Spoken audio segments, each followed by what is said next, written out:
poverty, 9 times more likely to drop out of schools, 20 times more likely to go to prison, higher risk of drug and alcohol abuse, increased incidence of internalized and externalized aggressive behavioral problems, greater chance of runaways and homelessness, twice as likely to commit suicide. So in effort to recognize the importance of fathers in a home, several Father's Day services were celebrated throughout history. One was organized by a lady named Grace Golden Clayton, who on July 5th, 1908, arranged a church service to honor all fathers, in particular memory of her father, who was a Methodist minister in West Virginia. And then another was in 1910 in Spokane, Washington, and it was Sonora Louise Smart Dodd.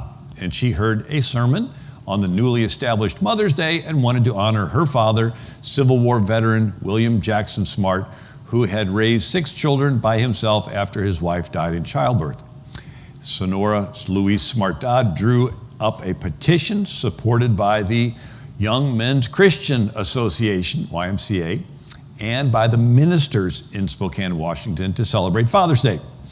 In 1916, Woodrow Wilson spoke at a Spokane Father's Day service.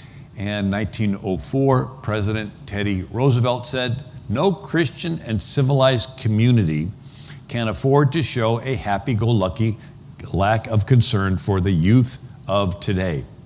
For, if so, the community will have to pay a terrible penalty of financial burden and social degradation in the tomorrow."